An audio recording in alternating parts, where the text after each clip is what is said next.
Hebreos capítulo 2, versículo 14 al 16, vamos a leer en el nombre del Señor.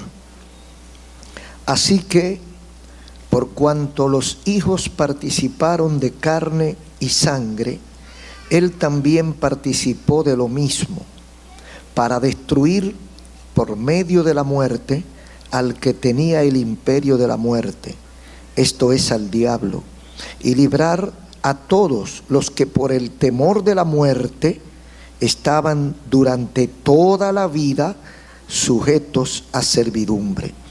Porque ciertamente no socorrió a los ángeles, sino que socorrió a los descendientes o a la descendencia de Abraham.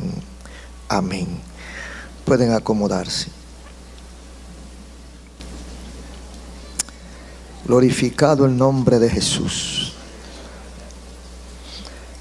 Con la reverencia que caracteriza al pueblo del Señor y a todo el que tiene algún conocimiento de Dios, quiero hablar sobre el tema posibilidad de una victoria imposible. Esta frase la resuelve la primera palabra. La segunda parte es un contrasentido, porque una victoria imposible es una contradicción. O es imposible o es victoria. Si es victoria no es imposible, y si es imposible no hay victoria. Pero la solución a este trabalengua está en la palabra posibilidad. O sea que ante todo lo imposible, lo cerrado, hay una luz al final del túnel. Hay una posibilidad. Porque en nuestro horizonte, a la distancia de nuestra vida, nosotros alcanzamos a ver o a presentir dificultades. Dificultades de cosas que sospechamos que vamos a tener problemas. Uno piensa y uno ora a veces, piensa en su futuro y dice: líbranos, Señor, como dijo el salmista, líbranos, Señor, de mal oculto. Porque hay muchas cosas ocultas, dañinas, que nosotros no nos imaginamos y están en el horizonte. O sea, existen. Porque a veces dicen que el que nada ha hecho, el que no ha hecho mal, no tiene sospecha. Pero no es verdad. No todo el que recibe un golpe es porque se lo merece, porque hay maldad. Hay gente mala en el mundo que hacen daño sin averiguar. Entonces, en el horizonte hay dificultades. También hay anhelos. Hay anhelos de cosas que mi corazón, que mi alma desea, metas, objetivos, pero que no siempre es posible lograr, no siempre es posible alcanzar, y se tornan difíciles, porque hay cosas que son difíciles, pero posibles. Hay cosas que usted ha conseguido y usted puede hacer un ejercicio inmediato. Hay cosas que uno ha logrado que uno mismo dice: yo creía que era imposible. Yo creía que esto era imposible, pero lo tengo en la mano. Entonces no era tan imposible como yo creía. Pero hay otras cosas que son de carácter imposible y que nosotros sabemos que no importa lo que hagamos, no vamos a cambiar ese patrón y son realmente imposibles. Ahora, para una gran victoria se necesita, para que haya una gran victoria, se necesita un gran enemigo. Porque si el enemigo es simple, la victoria será simple. La gran victoria necesita un gran enemigo. Pero el gran enemigo necesita una gran batalla. Para tener una gran victoria, tenemos que haber vencido mediante una gran batalla a un gran enemigo. En la Biblia encontramos muchos personajes que reúnen estas cualidades, y voy a mencionar tres brevemente. El caso de Moisés. Moisés tuvo una victoria aparentemente imposible. Moisés era hijo de la cautividad, de una esclava del reino de Faraón. ¿Cómo o quién podía imaginar que producto de una relación de dos esclavos iba a llegar a la casa del rey y tener mando y tener autoridad? O sea, eso era una cuestión imposible que ellos no la pensaron jamás. Pero no se queda ahí. Después que está ahí, que Dios le dice que Él será el libertador de su pueblo, eso es otro imposible. Como una persona que está enquistado en el palacio va a libertar al pueblo cautivo de ese palacio desde el palacio. Fueron desafíos importantes. Parecía imposible, pero cuando Dios está, la palabra imposible se anula. Gloria a Dios. La palabra imposible es nuestra. Y nuestra cuando no tenemos a Dios de frente. Otro caso es el de David. David tiene muchos casos de eso, pero voy a mencionar uno. El caso de David frente a Goliat. ¿Había alguna posibilidad humana para que ese muchachito venciera a un gigante experto, bien armado y bien aposicionado? No había ni una centésima por ciento de posibilidad de victoria en el caso de David frente a Goliat. Sin embargo, eso era una victoria imposible posible, porque de por medio estaba el Señor. Y en tercer lugar está el profeta Elías, un simple profeta contra un rey, Acab, persiguiéndolo a muerte, y él enfrentado contra el reino, él solo físicamente. Los desafió e hizo lo que tenía que hacer, y tuvieron que humillarse y ver que él tenía a alguien que Acab no podía dominar. Bendito es el nombre del Señor. Entonces, todo esto es para decirles que hay una imposibilidad humana, que hay cosas en la vida que son imposibles y que afligen a la humanidad, pero que para aquel que ha puesto su confianza en Dios no tiene por qué haber aflicción, porque no existe para él lo imposible. Somos desafiados como sociedad y somos desafiados como seres humanos.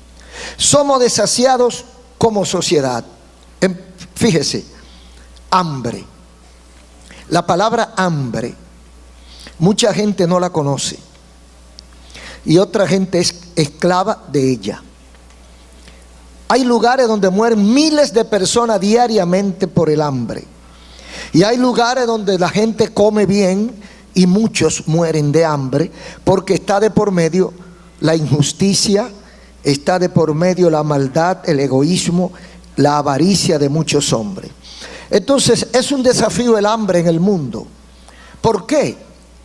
Porque a pesar de que todos estamos conscientes de que hay mucha hambre y mucho alimento en esta tierra, y que hay muchos programas de organizaciones como la ONU, UNICEF y de otros para erradicar el hambre sigue. O sea, es un desafío de la humanidad el hambre como sociedad. La pobreza no ha podido ser eliminada, a pesar de la lucha que hay contra la pobreza y el equilibrio social que tanta falta hace. Otro desafío que tenemos como sociedad es la criminalidad. ¿Cuántos muertos? ¿Cuántos asesinos? ¿Cuántos sicarios? ¿Cuánta gente que le importa la vida y que se la quitan a cualquiera por cualquier cosa, por un celular, por algún objeto que ellos creen que tiene más valor que la vida, y matan? Los gobiernos y las instituciones luchan contra la criminalidad, pero ¿cree usted que hay posibilidad de éxito? hay lucha contra esos flagelos, pero la posibilidad del éxito son un poco distantes, pero no creemos que sea imposible. Creemos que se puede. Muchas de esas cosas se pudieran erradicar si hubiera otro interés de hacerlo. Se ha avanzado poco, pero confiamos en que hay posibilidad de éxito. Pero hay otros desafíos como ser humano, no como sociedad, sino como seres humanos. Solo nos preocupa muchas veces la existencia en este universo. Mucha gente que camina en esta tierra tiene dos preocupaciones, únicamente dos: su existencia aquí y su desenlace de aquí. O sea, solo piensan cómo van a vivir aquí, qué van a hacer, cómo se la van a buscar para estar mejor cada día, y qué puede pasar en el día cuando ellos tengan que desaparecerse. Luchamos para hacer de este lugar un lugar seguro, un lugar de felicidad, un lugar de progreso, y esto es un desafío individual. Esto no es ya como sociedad, esto es como individuo. Cada quien lucha por su propio problema, por su propia felicidad en esta tierra. Pero nos aflige el pensamiento de que algún día tendremos que abandonar este lugar, y todos tenemos que abandonarlo, y vamos a tener que abandonarlo todo, y vamos a tener que salir exactamente como vinimos. Bueno, vamos a salir mejor, porque salimos con un ataúd y vinimos sin él. Así que todos sabemos esto, y eso es un gran desafío que tenemos como ser humano, porque ese es el problema que no podemos resolver. Ese es el problema que aflige a la humanidad.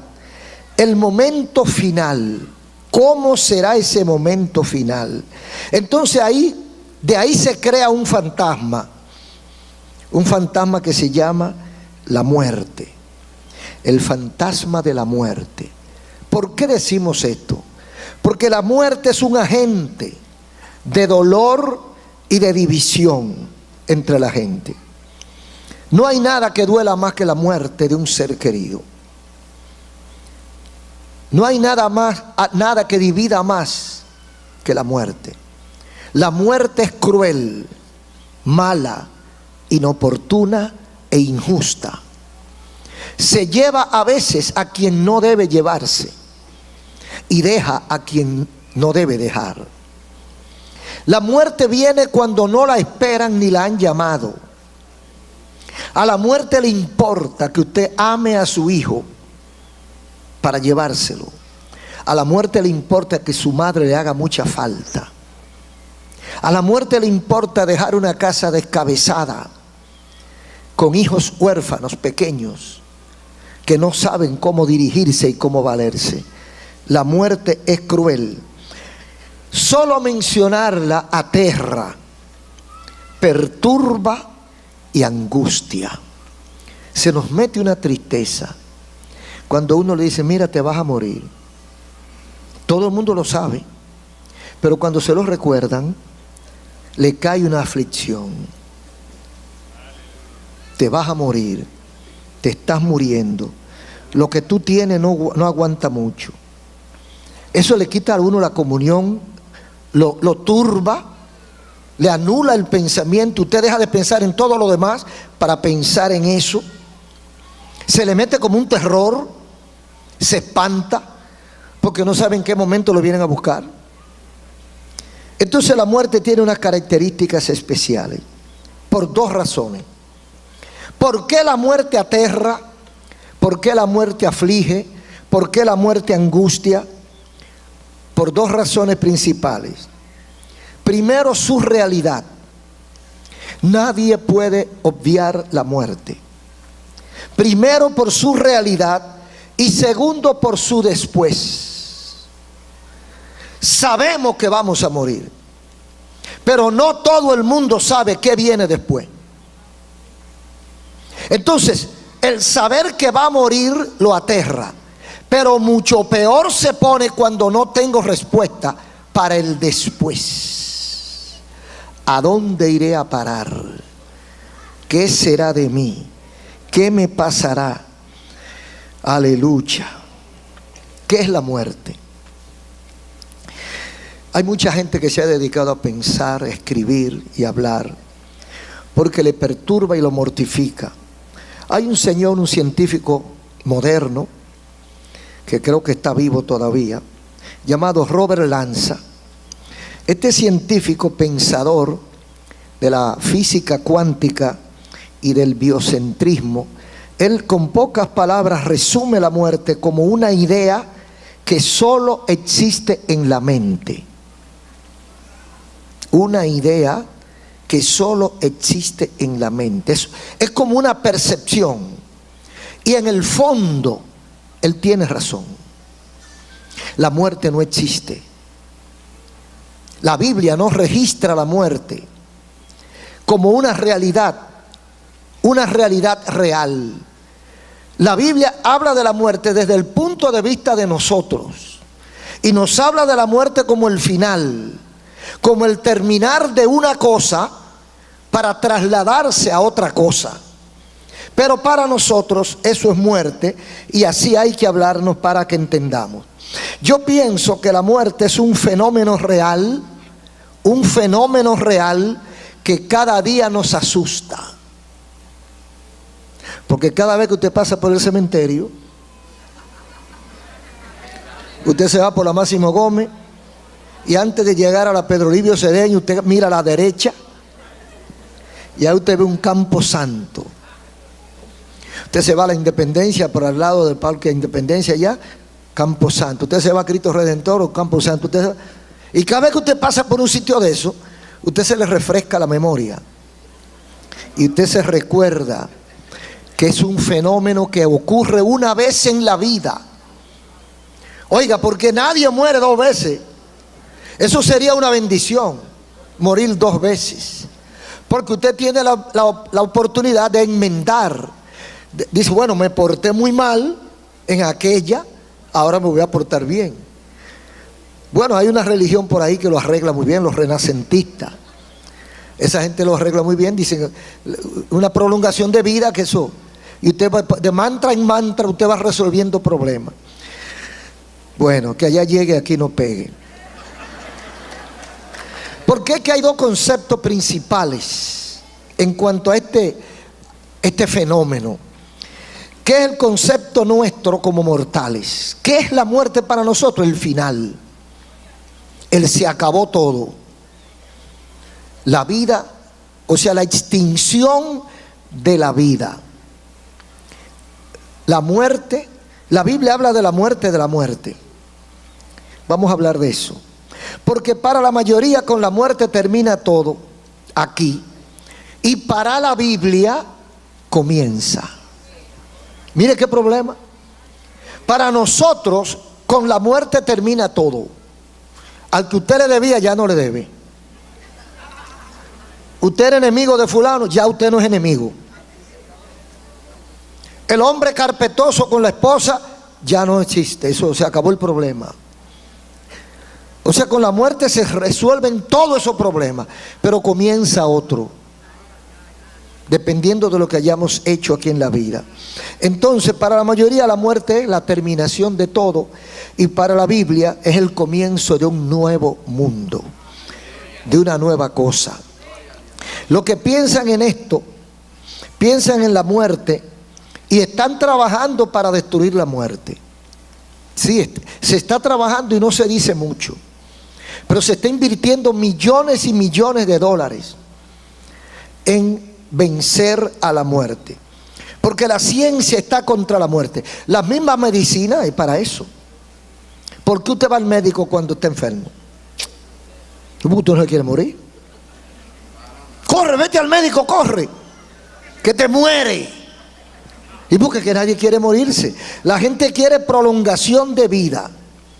Y por eso los laboratorios están muy ocupados trabajando y los científicos inventando, porque ellos están anunciando la muerte de la muerte. Lo único que la Biblia lo anunció primero. Yo no entiendo cómo es que la gente está descubriendo tantas cosas que están descubiertas. Ellos están sacando cosas a flote que están ahí en la Biblia, pero desde que se escribió la Biblia. Eso es como cuando Colón dijo que la tierra era redonda. Le cayeron arriba, pero ya estaba dicho. O sea, no estamos descubriendo nada, nos estamos descubriendo a nosotros. ¿Qué es lo que estamos descubriendo? Que somos unos, con el perdón de todos, unos idiotas. Que tenemos la cosa en la mano y no la sabemos. Que Dios nos dio el manual y no lo hemos abierto para leerlo. Entonces deberíamos avergonzarnos de nosotros mismos. Están hablando de la muerte. Y la Biblia dice: oh muerte, yo seré tu muerte. Lo vamos a ver en la Biblia. Y la ciencia está contra la muerte.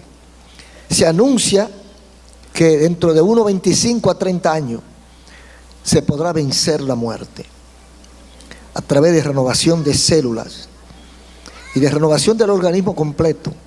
Ahora, esto trae problemas. Para muchos sería la mejor noticia.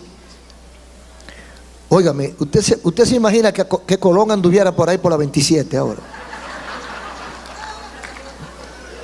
Y que Juan Pablo Duarte se parara allá en el Parque Enriquillo y viera todo el desorden que están haciendo en la independencia y todos los pensamientos negativos que hay en este país. ¿Sería posible la muerte de la muerte? Lo primero es: ¿cuánto costaría? Habrá gente que dirá: no, yo quiero morirme. Bueno, habrá que dejarlo morir. Pero habrán otros que comprarán su vida eterna. Y uno piensa, si logran vencer la muerte,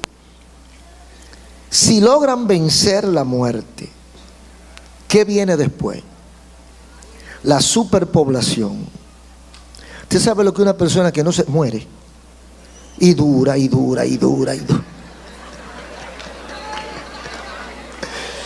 Por otro lado, se va a aumentar la población y entonces no vamos a hallar qué hacer, porque como no nos morimos, vamos a durar eternamente. Entonces, ¿dónde vamos a poner la gente que se va a juntar en esta tierra? ¿Quiénes optarían por no morir? Hay gente que son así, hay gente que sí. Yo le diría: bueno, Señor, dame un chance de cierto tiempo, pero ya yo quiero probar otra cosa. Sí, porque llega un momento que uno se cansa. Yo digo que de los 60 años para adelante, uno lo que esté repitiendo. Todo lo que está haciendo ya lo hizo. Y lo que esté volviéndolo a hacer, lo hace mejor, porque ahora tiene más experiencia. Ya lo hizo, entonces ahora lo va a hacer de nuevo, pues tiene que hacerlo mejor. Pero imagínese usted una persona con 120 años. ¿Qué es lo que va a hacer que no haya hecho? Yo conocí un señor que tenía como 70 cuando él lo dijo. Y él le dijeron: mira que hay un problema en tal sitio, y le quisieron poner la cabeza grande. Y la respuesta de él fue: ¿qué puede ser que no sea? Eso hay que pensarlo para entenderlo. ¿Qué puede haber ahí que yo no haya visto? ¿Qué me puede pasar que ya no me haya pasado? Morirme y dejaré de pensarlo entonces. Bendito sea el Señor. La Biblia está frente a este fantasma. Una es la muerte según los hombres y otra es según el pensamiento de Dios. Mire lo que dice Eclesiastés 8:8. Para los que están pensando erradicar la muerte: no hay hombre que tenga potestad sobre el espíritu para retener al espíritu, ni potestad sobre el día de la muerte, y no valen armas en tal guerra. Aleluya. Inventen lo que les dé la gana, pero ya está escrito. Ellos no lo saben eso, y si lo saben se hacen los que no lo saben. Pero está escrito. ¿Desde cuándo está escrito? Desde antes de que Hipócrates hiciera el primer intento de medicina. Entonces, no hay hombre que tenga potestad sobre el espíritu, o sea, sobre el espíritu de la vida, sobre el alma, no hay hombre que tenga potestad para retener ese espíritu dentro del estuche que se llama cuerpo. Ese es el intento de la medicina, mantener el espíritu dentro del cuerpo. Usted ha oído decir, mientras hay vida hay esperanza. Por eso lo meten en intensivo. Le ponen las máquinas para que respire, porque mientras hay vida hay oportunidad. Después que esa persona se neutralizó, murió, no hay nada que hacer. Entonces el hombre lo que quiere es retener el espíritu dentro para mantenerlo vivo. Aquí dice que es imposible. ¿Por qué es imposible? No es imposible, es imposible para nosotros. Porque aquí lo que dice es que no hay hombre que tenga potestad sobre esto. No es que no se puede, es que hombre no hay que pueda retener el espíritu dentro del cuerpo para que haya vida. Y dice, no hay potestad sobre el día de la muerte, ni hay arma contra él que valgan en esa guerra. En otras palabras, dicho en buen lenguaje popular, cuando te dicen que te va, te va. Ay, pero tan joven, usted no lo ha visto en el ataúd, jovencito. Ay, tan hermosa que era, pero se fue. ¿Y por qué te fuiste? No contesta. ¿Por qué nos dejaste? Se queda calladita. Ya se fue. Es que no podemos retener el espíritu. Mira, si nosotros pudiéramos, lo hiciéramos. Y hay otros que lo que están es pelechando, mal pasando, y no se van. Y la gente dice, por el pobre tanto que, pero está ahí. Y aquel que estaba casi sano se fue. Es que no hay potestad de nosotros, no hay armas para pelear en esa guerra. Dios nos librará, dice Isaías 25:8. Destruirá a la muerte para siempre. Y enjugará Jehová el Señor toda lágrima de todos los rostros, y quitará la afrenta de su pueblo de toda la tierra. ¿Por qué? Porque Jehová lo ha dicho. Dice Apocalipsis, no habrá llanto, no habrá muerte, ni llanto, ni dolor, y enjugará Dios todas las lágrimas de los ojos de ellos. Capítulo 21. Entonces, no hay poder sobre la muerte aquí. Pero Dios promete algo diferente y lo está diciendo desde los profetas. Isaías 25:8. Dios destruirá a la muerte para siempre. Algunos preguntarán, ¿y cuándo será? Apocalipsis 21, búsquelo. ¿Cuándo será que Dios va a destruir la muerte para siempre? Entonces dice Oseas 13:14. De la mano del Seol o sepulcro los redimiré. En otra palabra, los sacaré. Los libraré de la muerte. Oh muerte, yo seré tu muerte y seré tu destrucción, oh sepulcro. Qué claro, ¿verdad? Y ahora están luchando contra eso. Pero ya lo dijo el Señor, que el único que va a destruir la muerte es Él. ¿Y qué fue lo que hizo Cristo en la cruz del Calvario? ¿Qué fue lo que hizo Cristo cuando le produjeron la muerte? Cuando le extinguieron literalmente su vida humana, cuando le cerraron la posibilidad humana y física de vivir, murió, fue sepultado, pero al tercer día se levanta y le dice, muerte, muerte, yo soy tu muerte. Sepulcro, yo soy tu victoria. Oh, gloria a Dios. Pero sin embargo, eso sigue siendo un problema, porque la gente no quiere morir. Y la gente se asusta mucho cuando le hablan de morir. Fíjese cómo Dios trata el tema en el Nuevo Testamento, cómo Dios, el plan operativo de Dios. Porque de hecho es un problema que gravita sobre cada ser humano. Desde que tenemos uso de razón, estamos huyéndole a la muerte, defendiéndonos de la muerte. No queremos que nos hablen de la muerte. Hay gente que no va a funeraria, hay gente que no da pésame, porque dicen eso se pega. Eso se pega. Yo no quiero problemas con esa señora. Fíjese cómo dice Romanos, capítulo 5, del libro de Romanos, versículo 12. Por tanto, como el pecado entró en el mundo, como el pecado entró en el mundo por un hombre, y por el pecado la muerte, así la muerte pasó a todos los hombres, por cuanto todos pecaron. O sea, el hombre no fue hecho para morir. El ser humano no fue hecho para morir. Ahora, ¿qué significa la muerte en la Biblia? La muerte humana en la Biblia. Dos muertes en la Biblia. La separación del cuerpo y el alma. Esa es la muerte física. No es que ha muerto el alma. Dicen muchos estudiosos de esta materia que la conciencia no muere. La Biblia dice el alma no muere, es la misma cosa. Dicen los que están estudiando y que se están casi poniendo locos porque no acaban de descifrar el enigma. Dicen que lo que pasa es que la conciencia pasa de un universo a un multiverso. O sea, pasa de un mundo a unos mundos.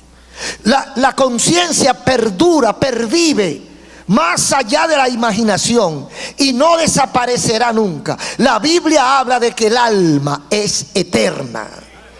Entonces hay razones. Tanto la ciencia como la Biblia tienen razón. Lo único que se enfocan diferente. La Biblia habla de la eternidad del alma.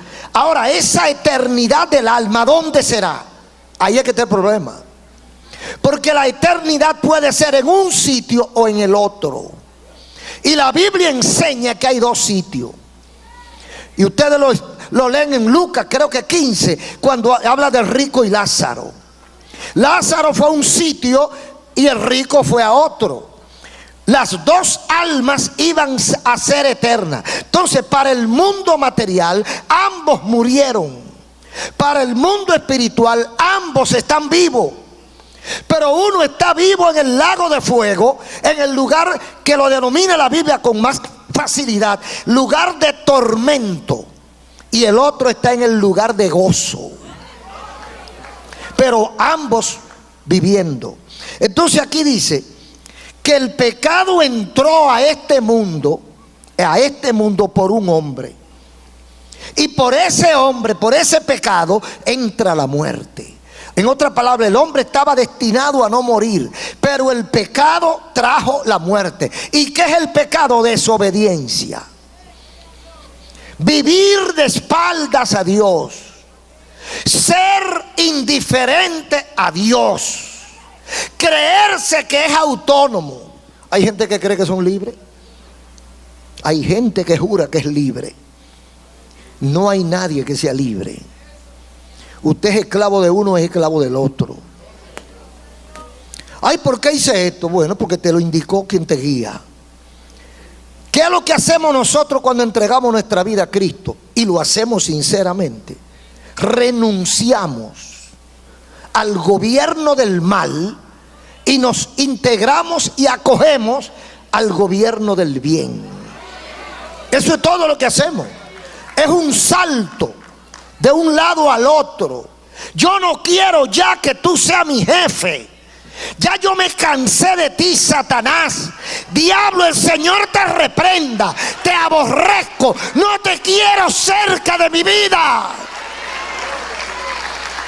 Entonces me humillo y vengo al Señor. Digo, Señor, durante toda mi vida fui esclavo del pecado, de los vicios, del engaño, de la maldad, de la tramposería, de los malos negocios, de la traición durante toda mi vida. Pero me harté de eso. Me cansé. Necesito respirar. Necesito otra vida. Necesito otro ambiente. Necesito otro mundo. Por lo tanto, te entrego mi vida. Te entrego mi alma. Te entrego mi voluntad. Y quiero que tú seas mi jefe. Y eso es lo que pasa. El pecado entró al mundo por un hombre que se llamó Adán. Y junto con el pecado venía la muerte. Porque dice en 3:23 o 6:23 de Romanos, la paga del pecado es muerte. Mas la dádiva de Dios en Cristo Jesús es vida eterna. Vida eterna. Bendito el nombre del Señor. Entonces sigue diciendo: y por el pecado la muerte, así la muerte pasó a todos los hombres. ¿Por qué? Porque todos pecaron. El pecado entró al mundo por un hombre, y a través del pecado la muerte. Y así pasó la muerte a todos los hombres. ¿Por qué? Porque Dios es malo, porque Dios es injusto, porque fuimos hechos con debilidades. No, entró a todos los hombres porque todos pecaron. Todos pecamos. Entonces por eso necesitamos un remedio para ese error que fue cometido. Entonces dice el versículo 13: pues antes de la ley había pecado en el mundo, pero donde no hay ley no se inculpa de pecado. No obstante, reinó la muerte desde Adán hasta Moisés, aún en los que no pecaron a la manera de la transgresión. Entonces se transmitió el pecado y la maldad a todos los hombres. Dice aquí, antes de que hubiera ley. O sea, antes de existir la ley, bueno, era difícil violarla, ¿verdad? Porque para usted violar una ley tiene que existir esa ley. Entonces, como el hombre pecaba sin ley, no se calificaba el pecado, no se veía el pecado.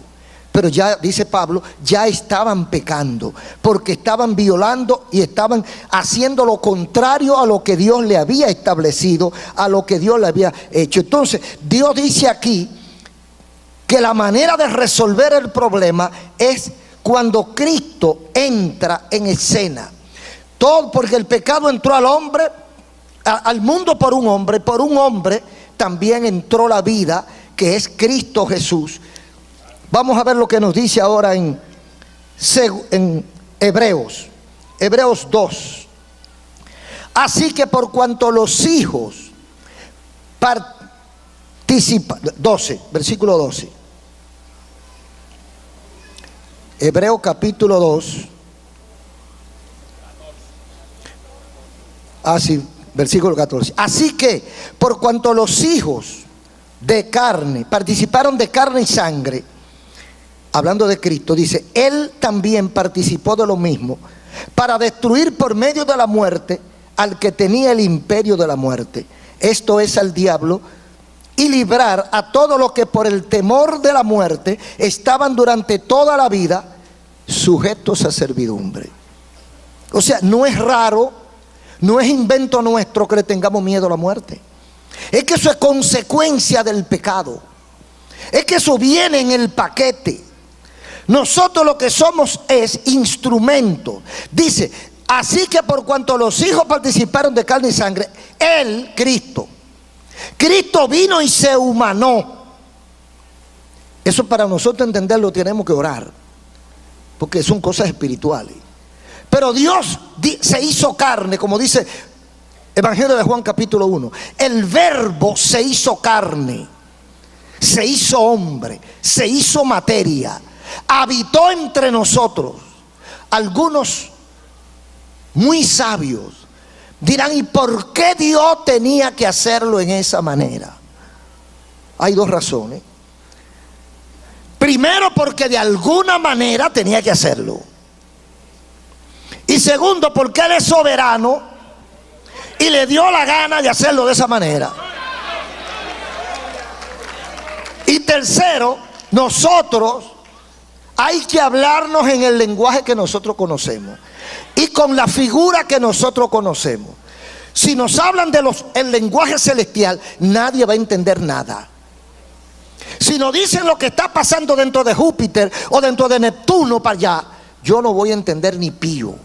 Tiene que hablarme de lo que está a mi lado, de esa flor, de esa bocina, del carro, de lo que yo veo, para que yo pueda entender cuál es el mensaje. Entonces, cuando la Biblia dice que Cristo, que Dios, el Dios es algo, mira, el concepto de Dios que nosotros tenemos de algo inalcanzable, el concepto de Dios que tenemos de algo inmortal. de algo que todo lo sabe, que todo lo puede, que siempre ha existido, etcétera. Es un concepto infinito. Entonces, cuando me dice se hizo hombre, me está diciendo se puso igual que tú, se metió en un estuche de carne y de hueso como el tuyo, para poder tener la sensibilidad humana y percibir el dolor y la intranquilidad que aquí se recibe. O sea, es un gesto que Dios hace. Es un mensaje para que yo entienda el esfuerzo, el amor que Dios tiene hasta esta creación. Que uno de los suyos, el segundo en la Trinidad, el Hijo, se hace hombre, se hace carne, se convierte en humano. Y Él dice, yo pongo mi vida, Juan 10, yo pongo mi vida y la vuelvo a tomar. Nadie me la quita. O sea, el Hijo de Dios se decide Él decide hacerse hombre. Porque hay un plan en el mundo espiritual, que hay potencias adversas. En el mundo espiritual hay un plan para salvar a lo que se llama la humanidad. Porque esa humanidad había sido secuestrada por una potencia maligna llamada el diablo y Satanás. El Señor los reprenda. Entonces hay que rescatar esa humanidad. ¿Y cuál es el plan? El plan es que uno de nosotros tiene que cumplir un proceso para, a través de ese proceso, rescatar a la humanidad. Esto no es ciencia, esto es Biblia. 2 y 2 son 4 en matemática. En la Biblia no son 4, son lo que Dios quiera que sean. Entonces, es lo que está diciendo el apóstol. Así que por cuanto los hijos participaron de carne y sangre, nosotros participamos de carne y sangre, somos de carne y sangre. Él participó también de lo mismo. Él se hizo igual que nosotros, para sufrir como nosotros y cumplir el requisito divino de que un justo tenía que morir para que los demás fueran salvos. Entonces, como no había un justo, tuvo que venir y hacerse Él. Entonces sigue diciendo, de lo mismo, Él también participó de lo mismo para destruir por medio de la muerte al que tenía el imperio de la muerte. Es un requisito espiritual, que no hay explicación humana. Pero hay alguien que tiene el imperio de la muerte, que se llama Satanás, el diablo, el príncipe de las tinieblas. Él tiene el imperio, la autoridad, la franquicia de la muerte. Él es el dueño de la muerte. Y para quitarle ese poder hay que hacer algo. Al que tiene el imperio de la muerte, que es el diablo. Dice aquí, versículo 14. ¿Y qué pasó entonces? Que el trabajo que hace Cristo es para librar a todos los que por el temor de la muerte estaban durante toda la vida sujetos a servidumbre. O sea, por el temor a la muerte, yo vivo una vida pobre, miserable, esclavo, sujeto, porque Satanás me asusta. Te vas a morir y te vas a perder todas las cosas buenas que hay aquí. Entonces Cristo le ofrece cosas mejores. Y se lo enseñó a Pablo en 8:28 de Romanos. No, en 1 Corintios 12. Donde dice que fue al cielo y oyó cosas que nunca oído humano había oído. Vio cosas que ojo humano no ha visto y que no han subido a corazón de hombre. Son las que tiene Dios preparadas para los que le temen. Entonces, sigue diciendo en Hebreos capítulo 2, y librar a todos los que por el temor de la muerte estaban durante toda la vida sujetos a servidumbre, porque ciertamente no socorrió a los ángeles, sino que socorrió a los descendencia de Abraham. Los ángeles no necesitan eso. Los ángeles no mueren. La muerte no existe en el cielo de Dios. La muerte existe aquí, porque aquí fue que vino el pecado. En los mundos que Dios hizo, la muerte no existe. La muerte es un castigo de Dios al pecado del hombre. Y por eso estamos sujetos a servidumbre. Servidumbre es sufrimiento y dolor. Servidumbre es que tengo que cuidarme para que no me dé gripe. Servidumbre es que tengo que saber qué como para que no me haga daño. Servidumbre es que cualquier cosita me descubre. Hay un cáncer. Ahí se pasa 5 o 6 años dándose quimioterapia. Sufrimiento, dolor. Eso es aquí. Ese problema es aquí, en esta vida, en esta tierra. Pero Dios tiene otra cosa para nosotros. El Señor ha prometido algo mejor, algo superior. Y Dios, preguntan los necios, y Dios no pudo hacer un hombre, un ser humano que no se enferme. Seguro que sí. Y lo hizo. Lo que pasa es que lo dañaron. Nosotros lo dañamos, porque lo dice ahí. El pecado entró y entró a través del pecado la muerte. Es como que yo hago una cápsula protegida contra todo virus aquí en este edificio. Aquí no entra ni el aire de la calle. Esto está purificado. Aquí no entra enfermedad de ningún tipo. Y los que están aquí viven eternamente y no se ponen viejos, porque vivir eternamente viejo es un problema, ¿sabes? Porque vivir eternamente joven, amén. Pero con las arrugas que le cuelgan aquí, eso es feo. Entonces, hacen una cápsula donde no entra nada dañino y todos los que estamos aquí estamos salvaguardados. Pero alguien decide, yo voy a salir a la calle. ¿Está sujeto a la bendición de la eternidad ese que salió a la calle? Porque el problema es que somos libres. El problema es que nos gobernamos. El problema es que somos autónomos. Entonces, como somos libres y además de eso somos inteligentes, entonces decimos, yo voy a resolver esto de otra manera. Y yo voy a hacer esto y esto y esto, aunque Dios ha dicho que no, pero esto tiene una explicación y Dios sabe y lo resuelven mentalmente, pero en la realidad no se ha resuelto nada. Entonces, Dios lo hizo eterno, pero ellos lo dañaron. Dios le puso un solo truquito: no coma de eso, no haga tal cosa, no salga a la calle, o un punto para que tú demuestres tu fidelidad. Pero ellos no pudieron, no resistieron. Entonces ellos acarrearon la muerte. Dios lo hizo inmortales, pero ellos buscaron su mortalidad. Ellos buscaron la muerte por causa del pecado. Ahora, después que un ser libre, porque Dios no tiene muñecos, Dios no tiene títeres, por eso Dios nos deja que hagamos lo que hagamos. Dios hizo un ser libre e inmortal, pero ese ser libre decide no ser inmortal y comete un error. Ahora, para resolver ese error tiene que venir Cristo. Tiene que venir Jesucristo, hacerse hombre, cumplirle a Dios para que Dios restablezca su tratado de inmortalidad con nosotros. El que cree en Cristo tiene vida eterna, dice 4:24 de Juan. No verá la muerte porque la vida está en Él. Ahora, ¿dónde quiere usted tener vida eterna? Aquí, jamás. Yo quiero vida eterna, pero jamás la quiero en este lugar. Dios me trajo aquí y a ustedes sin pedirnos permiso y sin decirnos lo que había. Y ahora no nos queremos ir. ¿Usted eligió estar aquí? No. Entonces, ¿por qué no se quiere ir? ¿Y está tan contento? Ahora, ese mismo que me trajo aquí me dice que tiene un lugar infinitamente mejor que este y que me quiere llevar allá. Me voy a oponer.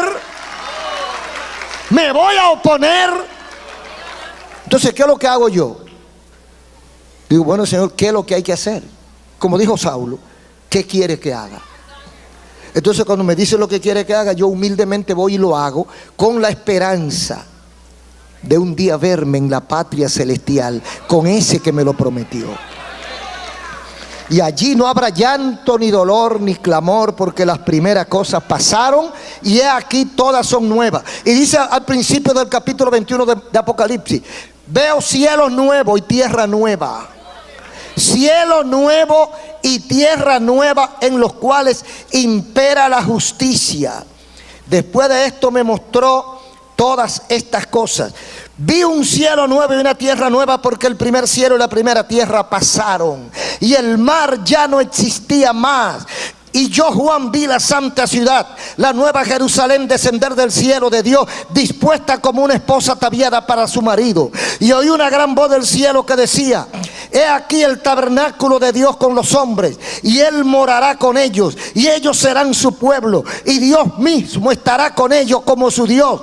Enjugará Dios todas las lágrimas de los ojos de ellos, y ya no habrá muerte, ni habrá más llanto, ni clamor, ni dolor, porque las primeras cosas pasaron. Y el que estaba sentado en el trono dijo: he aquí yo hago nueva todas las cosas. Y me dijo: escribe, porque estas palabras son fieles y verdaderas. Me dijo: hecha está, yo soy el alfa, yo soy la omega, yo soy el principio, yo soy el fin. Al que tuviere sed, yo le daré gratuitamente de la fuente de agua de vida.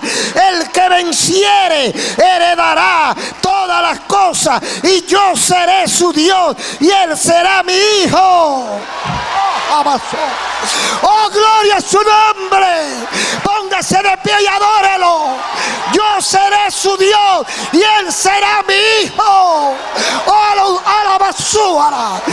Él será mi Dios. Oh, muerte, yo seré tu muerte. Oh, sepulcro, yo seré tu destrucción. Posibilidad de una victoria imposible.